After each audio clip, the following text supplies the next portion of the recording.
आप ये बताएं राजा साहब, आप इतने समझदार आदमी, आप भी वकील हैं और फवाद साहब भी वकील हैं। अब जो पेशावर में कल जलसा हुआ है, ठीक है, उसमें आप बड़ी अच्छी तकरीरें की हैं, धुआंधार तकरीरें की हैं। क्या आपको पता नहीं है कि उस जलसे से बहुत से लोग जो हैं वो कोरोना का शिकार हो गए होंगे? देखिए, मैं इस चीज़ का भी जिम्मेदार इस हुकूमत को ठहराता हूँ, लो क्योंकि अगर ये हुकूमत, हमेशा बड़ी संजीदा बात है, अगर ये हुकूमत कोरोना की हाइप क्रिएट होने से पहले अपने एसओपीज़ के ऊपर अमल दरामद करती नज़र आती और लोगों को बताती हुई नज़र आती और लोग देखते कि गवर्नमेंट सीरियस है और वाकई कोरोना की सीरियसनेस है। आप मेरे साथ चले भी कोसार में, हाँ। या मेरे साथ आ जाएं आप F7 के किसी रेस्टोरेंट में, गिन लीजिएगा कितने बंदों ने मास्क पहने हुए।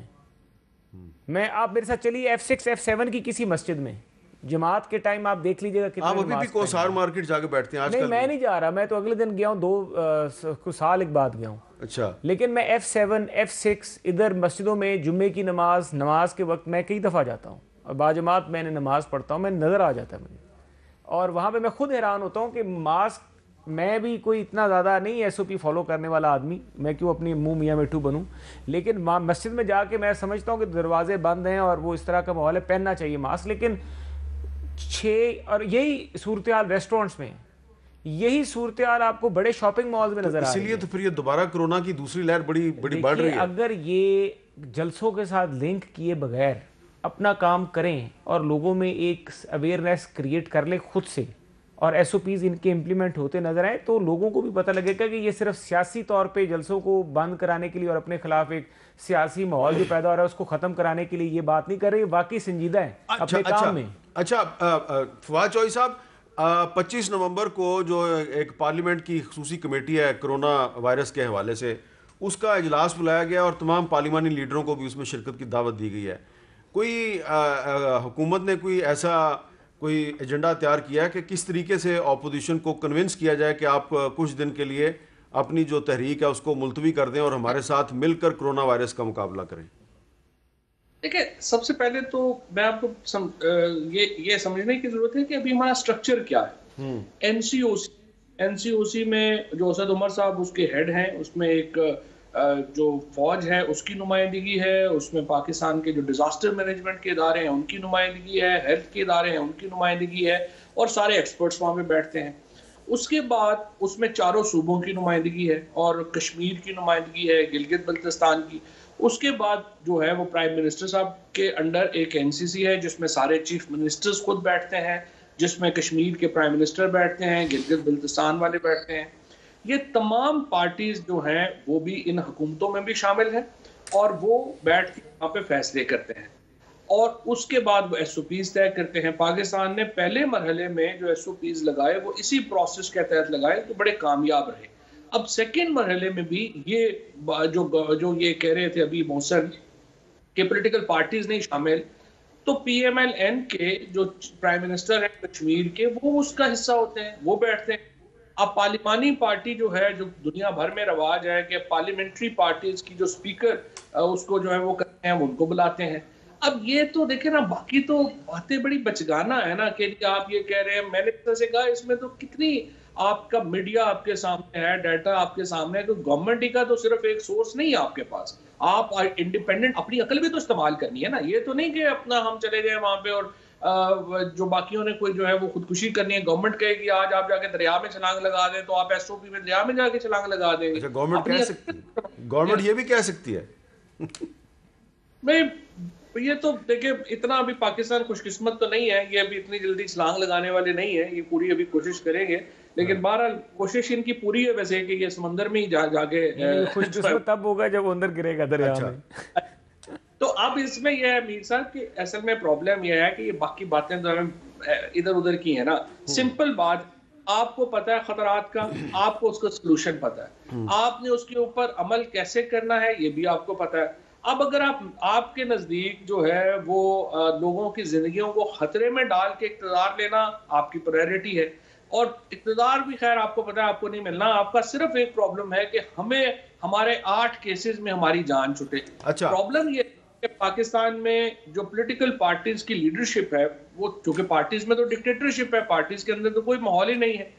लीडर कहता है कि पहले तो मेरा मसला हल करे ना, बाकी सारी पार्टी और सारे लोग जो है वो जाए जहां मर्जी जाएं, पहले तो मेरा मसला हल हो ना।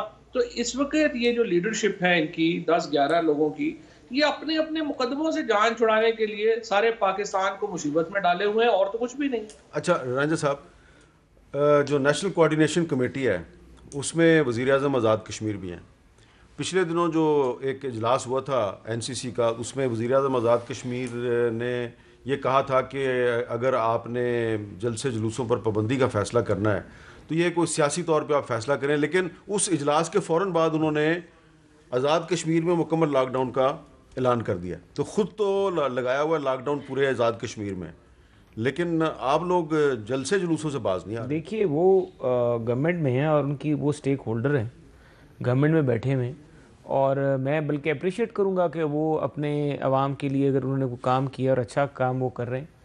लेकिन देखिए मुझे ये बताइए, ये बात कर रहे हैं कि पार्लिमानी लीडर, आपने 27 को इजलास बुला लिया, क्या 25 को इजलास बुला रहे हैं स्पीकर साहब कोरोना के ऊपर।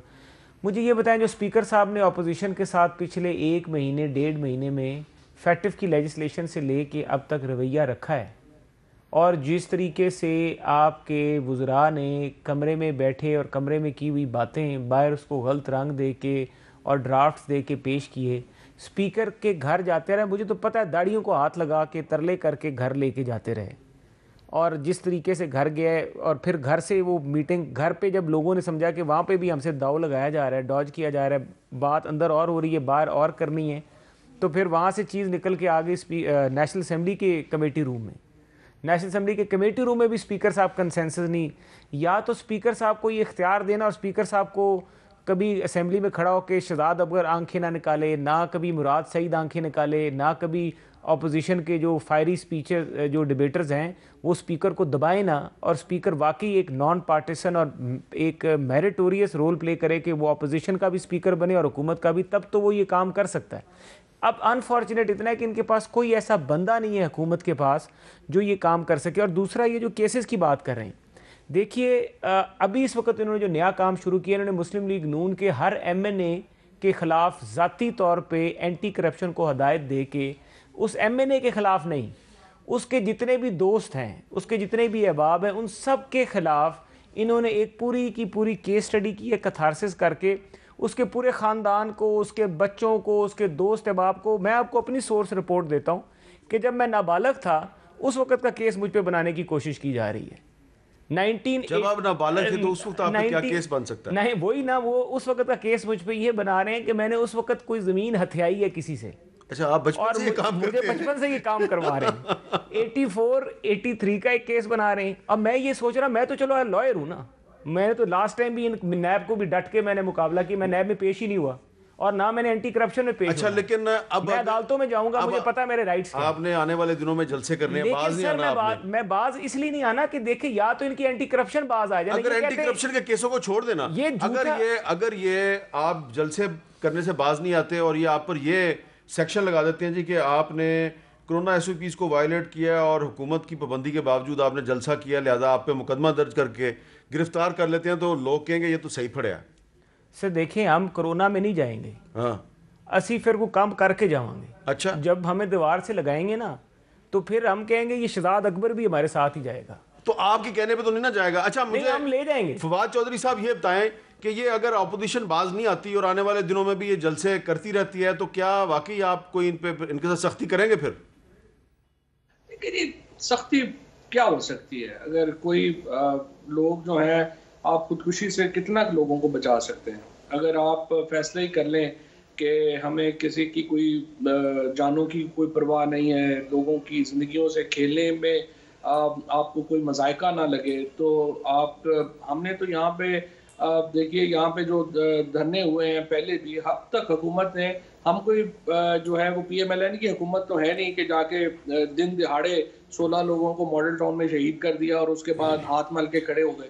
हमारा जो एक स्टेटेड पॉलिसी है, हमने अभी तक किसी जो धरना है, कोई जो जलसा है उसको नहीं रोका, बल्कि आपने देखा हमने जितने जलसे हुए हैं PDM के, हमने उनको सैनिटाइजर्स जो है वहाँ पे दिए, हमने मास्क दिए, हम जो फैसिलिटेट कर सकते थे हमने किया है। और मेरा ख्याल है कि यही पॉलिसी जो है वो गवर्नमेंट की हो सकती है किसी जमहूरी मुल्क में। आप कितना लाठियां तो नहीं बरसा सकते, या लोगों को फौरी तो उसके ऊपर जेलों में तो नहीं डाल सकते, ये तो खुद ही अकल बात है। ठीक है, ये आपने बड़ी अच्छी बात की है, बड़ी अहम बात की है। लेकिन अब जो कल जलसे में तकरीरें हुई हैं, उस एक तकरीर में कुछ ऐसे सवालात उठाए गए हैं जिस पे मैं बात करना चाह रहा हूँ, क्योंकि बहुत अहम सवाल है वो।